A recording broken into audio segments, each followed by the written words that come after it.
compressing. This VCR system does have a compressor. That means we are compressing a vapor. ഈ process ഉള്ളതുകൊണ്ടാണ് ഇതിനെ vapour compression refrigeration system എന്ന് പറയുന്നത്. Only because we are compressing a vapor. Now, what is the need for compressing a vapor? എന്താണ് ഇതിന്റെ ആവശ്യം? See, it is based on two significant observations, or rather than properties, we can say it's two important observations. See, അതിൽ ഒരു observation എന്ന് പറഞ്ഞാൽ, see, highly compressed fluids usually tend to get colder when allowed to expand. അതായത് highly compressed fluids, okay, highly compressed fluids ആണ് ഞാൻ എഴുതിയത്. They usually gets colder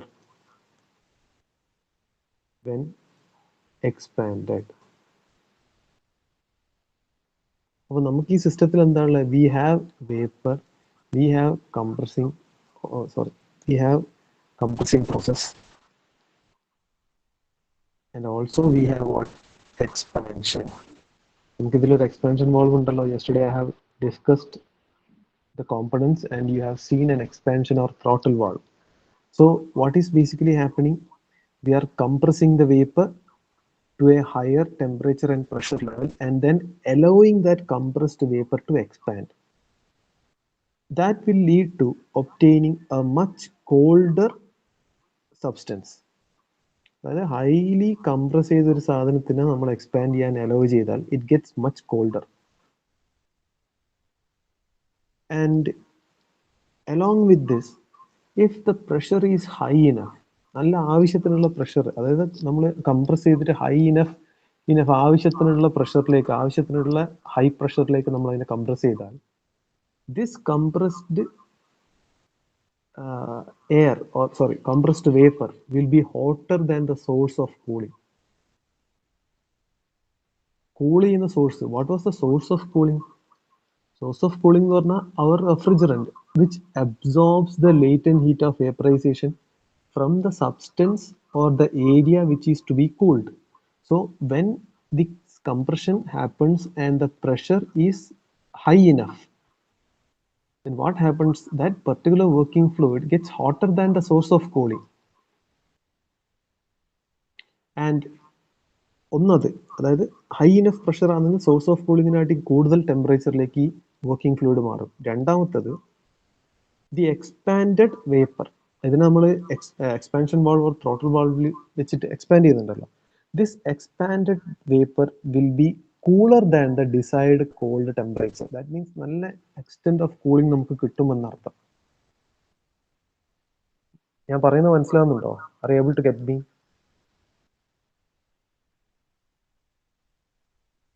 Hello. Yes, sir. Okay, very good. So major ഏറ്റവും significant ആയിട്ട് ശ്രദ്ധിക്കേണ്ട observation എന്ന് പറഞ്ഞാൽ, see this highly compressed fluids will get very very cold when they are allowed to expand. അതാണ് ഇതിൽ സംഭവിക്കുന്നത്. സോ അതിൽ തന്നെ രണ്ട് കോമ്പണൻസ് ആയി, കംപ്രസറും ഉണ്ട്, എക്സ്പാൻഡർ ഓർ എക്സ്പാൻഷൻ വാൾവും ഉണ്ട്. ക്ലിയർ ആകുന്നുണ്ടോ? And now we have a basic understanding of vapor compression system. Now how does it differ from the gas cycles? Gas cycles എന്ന് പറഞ്ഞാൽ നമ്മൾ air standard cycle, air refrigeration system ഒക്കെ പഠിച്ചിട്ടുണ്ടല്ലോ.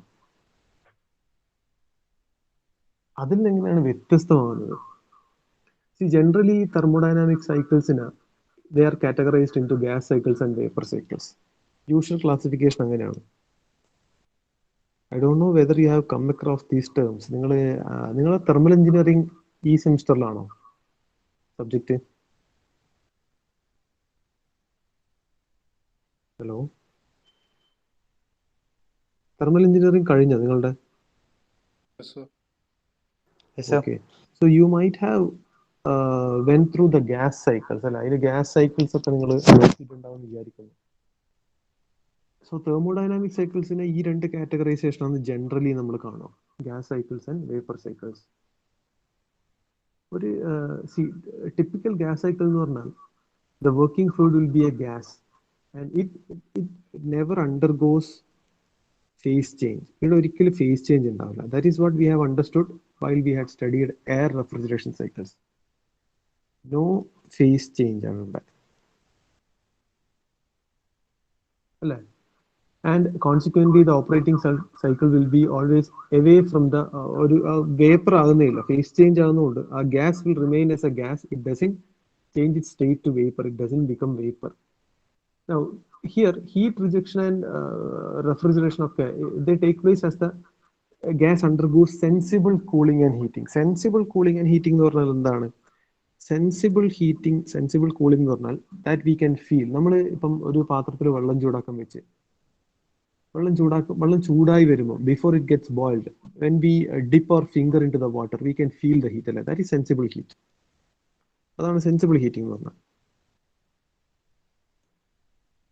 So gas സൈക്കിൾസിൽ they always attain refrigeration or they give away the heat. അത് using sensible heating അല്ലെങ്കിൽ sensible cooling ആണ്.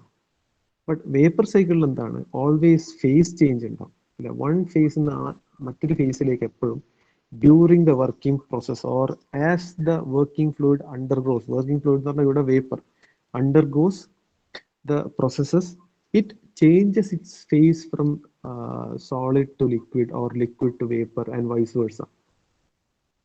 അപ്പൊ ഇങ്ങനെ വേപ്പറായിട്ട് ഫേസ് ചേഞ്ച് ചെയ്യുന്നത് എങ്ങനെയാണ്? How does it attain this phase change? By absorbing or rejecting the latent heat ആണ്. That means the refrigeration effect is due to the vaporisation of refrigerant liquid. ഇവിടെയുള്ള refrigerant liquid ഞാൻ പറഞ്ഞു, ഫ്രിയോൺസോ അങ്ങനെ എന്തെങ്കിലും ആയിരിക്കും, ammonia, ഇതൊക്കെ ആയിരിക്കും റെഫ്രിജറന്റ് ആയിട്ട് യൂസ് ചെയ്യുക. So basically in the liquid form it absorbs the latent heat of vaporization and then it changes itself to vapor. ആ സമയത്താണ് എന്ത് സംഭവിക്കുന്നത്? നമ്മൾ വെക്കുന്ന ഫുഡ് ഐറ്റത്തിന്റെയോ അല്ലെങ്കിൽ സ്പേസ് ടു ബി കോൾഡ് അവിടെ നിന്നുള്ള ടെമ്പറേച്ചർ ഇത് എടുത്ത് കൊണ്ടുപോകുന്നത്, അബ്സോർബ് ചെയ്ത് പോകുന്നത്. That means that area or region or substance becomes cooler. മനസ്സിലാവുന്നുണ്ടോ?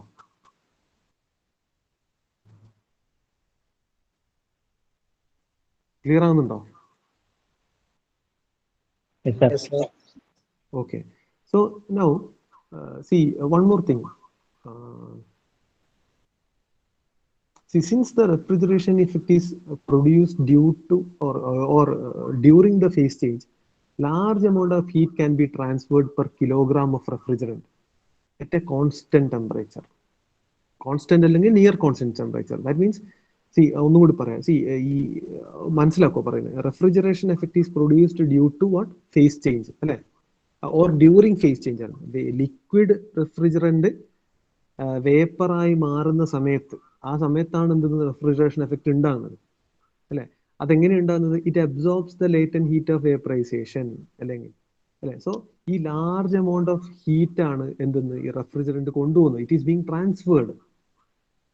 അപ്പൊ large amount of heat per kilogram of refrigerant അങ്ങനെ ചേഞ്ച് ചെയ്യാൻ പറ്റും. ഒരിക്കലും ഗ്യാസ് സൈക്കിളിൽ അല്ലെങ്കിൽ എയർ റെഫ്രിജറേഷൻ സൈക്കിളിൽ ഈ ഹീറ്റ് ട്രാൻസ്ഫർ ഒരു ഹ്യൂജ് എമൗണ്ടിലേക്ക് നടക്കൂല. ബിക്കോസ് എന്താണ്? സെൻസിബിൾ ഹീറ്റിംഗ് ആണ്. നമുക്ക് വെള്ളം ഇപ്പൊ നിങ്ങൾ വെള്ളം തിളപ്പിക്കുന്നതിന് ആലോചിച്ചാൽ മതി. വെള്ളം തിളക്കുന്നതിന് മുന്നേ ഒരു 70-80 ഡിഗ്രി സെൽഷ്യസ് 60 ഡിഗ്രി സെൽഷ്യസ് ഒക്കെ ആകുമ്പോൾ V can feel the heat അല്ലെ? ബട്ട് 100 ഡിഗ്രി സെൽഷ്യസിൽ ഇത് ബോയിൽ ആകുന്നുണ്ട്. ദാറ്റ് മീൻസ് ബോയിൽ ആകുന്ന സമയത്ത് ഇത് ഫേസ് ചേഞ്ച് സംഭവിക്കുന്നുണ്ട് എന്ന് പറയുമ്പോൾ തന്നെ എന്താണ്? ഈ 60, 70, 90 ഡിഗ്രിയിലൊക്കെ വെള്ളമായിട്ട് തന്നെ ലിക്വിഡ് ഫേസിലാണ്. ബട്ട് 100 ഡിഗ്രി സെൽഷ്യസ് കഴിയുമ്പോഴേക്ക് അത് വേപ്പറായി മാറുന്നുണ്ട്, സ്റ്റീമായി മാറുന്നുണ്ട്. ദാറ്റ് മീൻസ് അതിന് സസ്റ്റെയിൻ ചെയ്യാൻ പറ്റുന്നില്ല. ദാറ്റ് മീൻസ് ആ സമയത്ത് അത്രയും കൂടുതൽ ഹീറ്റ് ട്രാൻസ്ഫർ ആണ് നടക്കുന്നത്. അതുകൊണ്ടാണ് ഫേസ് ചേഞ്ച് സംഭവിക്കുന്നത്. മനസ്സിലാവുന്നുണ്ടോ? That means the required mass flow rate for a given refrigeration capacity will be much smaller compared to gas cycle. അപ്പൊ ഗ്യാസ് സൈക്കിളിൽ ഉപയോഗിക്കുന്ന അത്രയും ഫണ്ടമെന്റലി പറഞ്ഞാൽ എന്താണോ സോഴ്സ് അല്ലെ എന്താണോ വർക്കിംഗ് ഫ്ലൂയിഡ്, ഗ്യാസ് സൈക്കിളിൽ ഉപയോഗിക്കുന്ന അത്രയും വർക്കിംഗ് ഫ്ലൂയിഡ് നമുക്ക് വേപ്പർ സൈക്കിളിന്റെ ആവശ്യമില്ല. അതിലും വളരെ വളരെ കുറവ് മതി. Because the mass flow rate will be much smaller. കാരണം ഇത് ഫേസ് ചേഞ്ച് നടക്കുന്നുണ്ട്, വേപ്പറിലേക്ക് ആയി മാറുന്നുണ്ട്. കൂടുതൽ ഹീറ്റ് ട്രാൻസ്ഫർ കുറഞ്ഞ മാസ് ഫ്ലോ റേറ്റിൽ നമുക്ക് കിട്ടും. മനസ്സിലാവുന്നുണ്ടോ?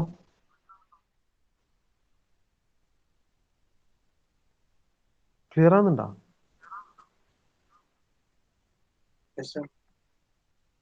ഓക്കെ.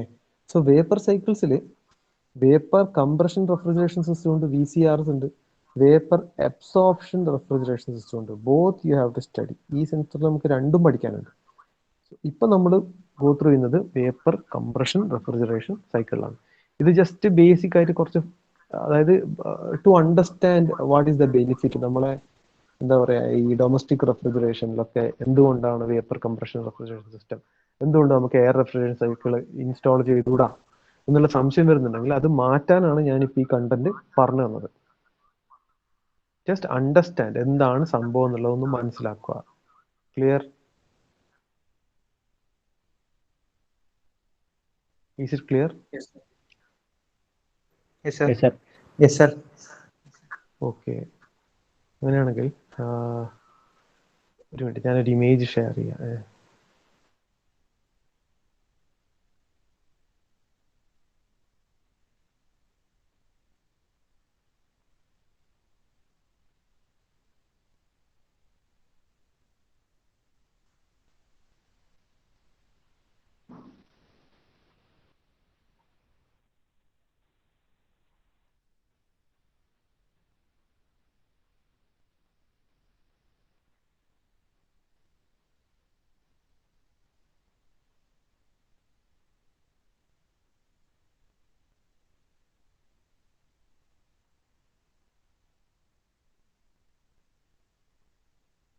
ഇപ്പൊ ഷെയർ ചെയ്യുന്നത് കാണാൻ പറ്റുന്നുണ്ടോ? Can you see the figure? Yes, sir. Vapor compression refrigeration system. എന്റെ വൈറ്റ് ബോർഡ് അല്ല, ഫിഗർ കാണുന്നില്ല. Yes, sir. Yes, sir. Okay, observe the figure carefully. എന്തൊക്കെ, what are the things that you see in the figure? Compressor ഉണ്ട്. Okay, you see a pressure gauge, then you see a condenser, you see an expansion valve, then see an evaporator. ഇത് while explaining നമുക്ക് എവിടെ നിന്നും start ചെയ്യാം. Okay, evaporator as a first element start ചെയ്യാം, compressor as a first element start ചെയ്യാം, എങ്ങനെ വേണ്ടിക്കും start ചെയ്യാം. വൈ, അതായത് evaporation as a first process or compression as a first process. Larger അല്ലെങ്കിൽ എന്താ പറയാ, okay, more of the reference text books that is given in your syllabus prefer compression as a first process. അതുകൊണ്ട് ആ ബേസിലാണ് നമ്മൾ explain ചെയ്യുന്നത്. Okay, ചില reference text ബുക്കുകളിൽ ഇവാപ്പറേഷൻ അത് ഫസ്റ്റ് പ്രോസസ് ആയിട്ട് കാണിക്കുന്നുണ്ട്, but will go with the larger majority. Okay, so compression first process ആണ്. ഞാൻ ഇന്നലെ പറഞ്ഞ പോലെ തന്നെ പറയാം. ഈ ജസ്റ്റ് ഇമാജിൻ കംപ്രസ് ചെയ്യണ്ടെങ്കിൽ അതിൻ്റെ ഉള്ളിൽ വേപ്പർ ആയിരിക്കണം, അല്ലെ ലിക്വിഡ് ഫോമിൽ ഉണ്ടാകാൻ പാടില്ല. സോ കംപ്രസർ ഇപ്പൊ കംപ്രസറിലേക്ക് വരുമ്പോൾ സ്റ്റേജ് 1 ആണെങ്കിൽ ആഫ്റ്റർ കംപ്രഷൻ എന്താവും, അത് സ്റ്റേജ് 2 ആവും. ദാറ്റ് മീൻസ് ഹൈ ടെമ്പറേച്ചർ പ്രഷറിലേക്ക് അതിനെ കംപ്രസ് ചെയ്യും. ഇങ്ങനെ കംപ്രസ് ചെയ്യുന്നതിന്റെ ഒരു അഡ്വാൻറ്റേജ് എന്താണ്, കുറച്ച് മുന്നേ ഞാൻ പറഞ്ഞു, highly compressed vapour when it is allowed to expand, what happens,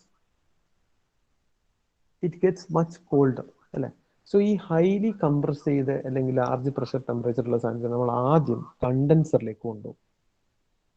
what happens in a കണ്ടൻസറിൽ ജനറലി ഹീറ്റ് റിജക്ഷൻ ആണ് നടക്കുക, but that is a constant pressure process. കണ്ടൻസറിൽ the pressure gets not decreased, only heat rejection takes place. That heat rejection takes place എങ്ങനെയാന്ന് പറഞ്ഞാൽ, the condenser will be exposed to cooling water അല്ലെങ്കിൽ atmosphere. Now whatever content that is coming inside the condenser will have pressure and temperature more than that of atmosphere അല്ലെങ്കിൽ that of that cooling water to which the condenser is exposed. So naturally the working fluid which is in the vapor, highly pressurized temperature, great large temperature ഉള്ള vapor form ഉള്ള the working fluid, that will naturally reject heat in the condenser. But that happens at constant pressure. So കുറച്ച് temperature കുറഞ്ഞിട്ട് but retaining the same pressure that we have obtained from the compressor. Now the working fluid which has become liquid form, കാരണം കണ്ടൻസറിൽ എന്താ സംഭവിക്കുന്നത്, again phase change നടക്കുന്നുണ്ട്, heat rejection നടക്കും, it converts itself to what, liquid form. It is being transferred through an expansion valve to the evaporator. Now expansion valve ൽ എന്ത് സംഭവിക്കുക, അവിടെ this liquid working fluid or liquid refrigerant gets expanded. Expand ചെയ്യുന്ന സമയത്ത് the pressure will get decreased and the temperature which is already low gets even lower. കുറെ കൂടി കൂടുതൽ അത് ലോ ടെമ്പറേച്ചർ ആയി മാറും. അതാണ് എക്സ്പാൻഷൻ വാൽവിൽ സംഭവിക്കുന്നത്. ഇനി one more significant thing that you have to consider here is compression നടക്കുന്നത് isentropic process ആണ്. It's an isentropic compression or reversible adiabatic compression. Condensation നടക്കുന്നത് it's a constant pressure process. Constant pressure heat rejection ആണ്. But expansion നടക്കുന്നത് ഐസെൻതാൽപിക് ആണ്. Constant enthalpy ആണ് അവിടെ. ഐസെൻതാൽപിക് expansion ആണ് ഇവിടെ നടക്കുന്നത്.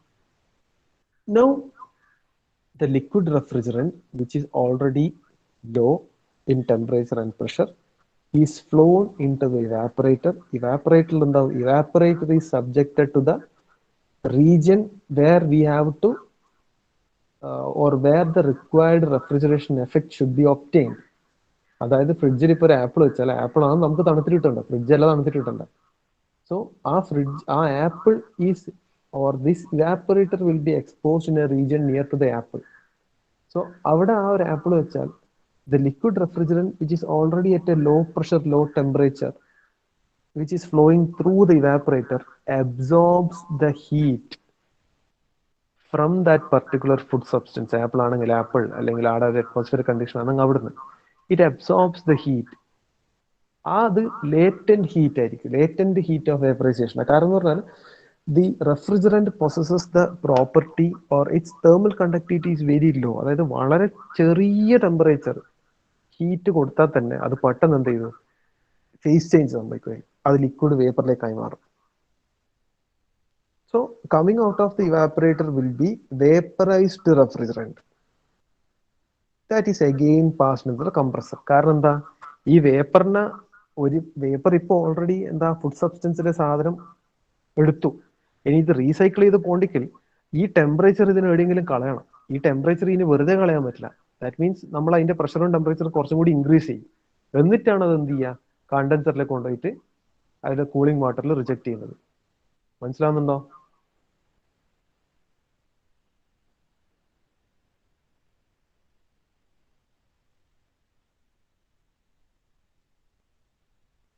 ക്ലിയർ ആവുന്നുണ്ടോ? ഓക്കെ, ആ ഫിഗർ ഒന്ന് നോട്ട് ചെയ്താ. ആ ഫിഗർ അങ്ങനെ 3 ഡയമെൻഷനിൽ വരക്കണമെന്നൊന്നുമില്ല. കോമ്പണൻസും ബാക്കി അതിൽ എഴുതിയ കാര്യങ്ങൾ നോട്ട് ചെയ്യാം. ജസ്റ്റ് ഒന്ന് റഫായിട്ട് വരച്ചു നോക്ക്.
വൈറ്റ് ബോർഡ് കാണാൻ പറ്റുന്നില്ലേ? Yes, sir. ഓക്കെ, നിങ്ങൾ വരച്ച ഫിഗറിൽ ആ പ്രോസസ്സിന്റെ നമ്പേഴ്സ് ഒന്ന് കേട്ടോ.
See, these are the 4 processes within the vapour compression refrigeration cycle. എനിക്ക് തോന്നുന്നു ഞാൻ ആ ഫിഗറിൽ 4 5 മാർക്ക് ചെയ്തത്. 5 എന്നുള്ള നമ്പർ ഇല്ല കേട്ടോ, 1 ആണ് അത്.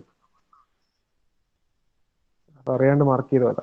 5 എന്നില്ല. 1 to 2, 2 to 3, 3 to 4 and 4 to 1 ആണ്. 5 ഇല്ല. Okay.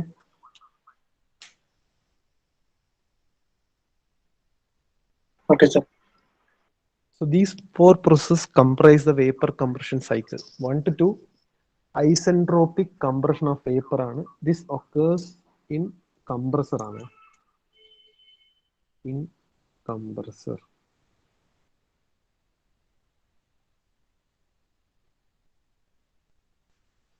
This occurs in compressor. Second one, for 2 to 3 process, constant pressure or isobaric heat rejection in condenser.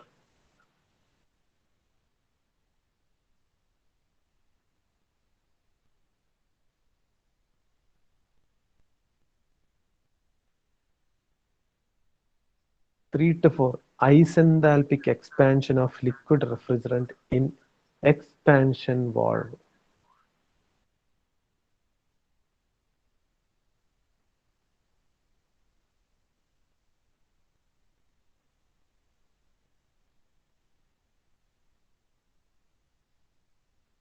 Isenthalpic ആണ്, constant enthalpy ആണ് അവിടെ.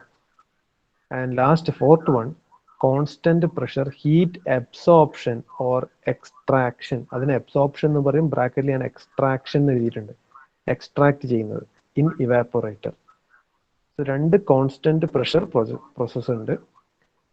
The same we have studied, അല്ല evaporator എന്നുള്ളതല്ല, but in air refrigeration cycles also we had two constant pressure process. അതുപോലെ തന്നെ ഇവിടെയും രണ്ട് constant pressure process ഉണ്ട്. ഒന്ന് കണ്ടൻസറിൽ ഹീറ്റ് റിജക്ഷൻ, രണ്ടാമത്തെ ഇവാപ്പറേറ്ററിൽ heat extraction or absorption.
Note ചെയ്താ?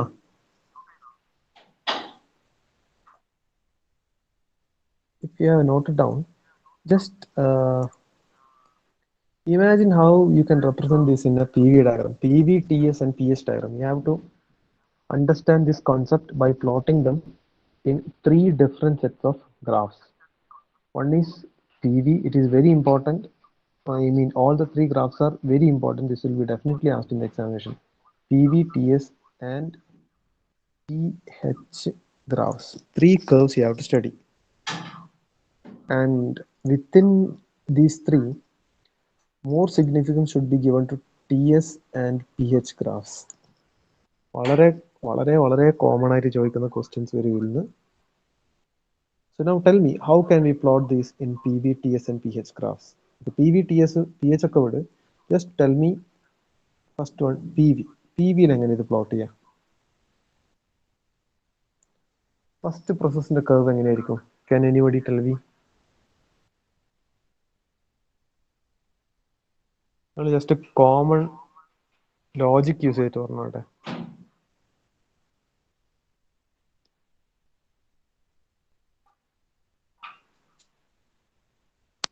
Which is the 1 to 2 process?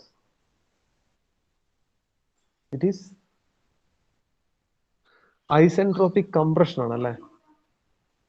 Compression എന്ന് പറഞ്ഞാൽ എന്താ? വോളിയം കുറയും, പ്രഷർ ഇൻക്രീസ് ചെയ്യും. Should be like this curve ആയിരിക്കണ്ടേ? സെക്കൻഡ് പ്രോസസ് എന്താ? ഇറ്റ്സ് കണ്ടൻസേഷൻ അല്ലേ? കോൺസ്റ്റന്റ് പ്രഷർ ഹീറ്റ് റിജക്ഷൻ ആണ്. It should be like this. Constant pressure ആണ്, volume is further decreasing. Then throttling, expanding ആണ്. Expanding എന്ന് പറഞ്ഞാൽ എന്താണ്? Volume Volume increase. increase ചെയ്യും, pressure കുറയും അല്ലേ? Okay, അത് let us plot it like this. And last stage evaporation ആണ്. That is again a constant pressure process. Evaporate ചെയ്യുക, further അത് അതിൻ്റെ വോളിയം ഇൻക്രീസ് ആണ് ചെയ്യുക, കാരണം വേപ്പറൈസ് ചെയ്തിട്ട് that is basically expanding.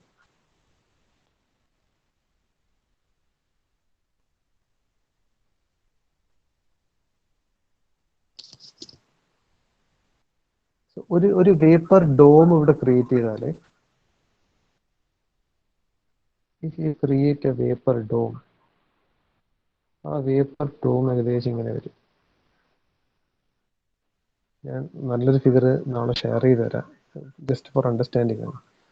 This is evaporation, this is condensation, this is compression, this is throttling or expansion അല്ലേ?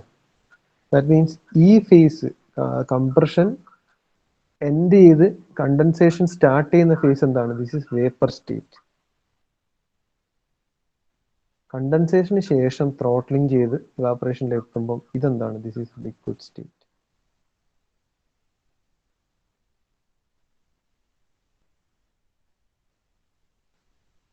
Okay, Google ഒന്ന് refer ചെയ്യാതെ just try to draw the TS and PS diagram.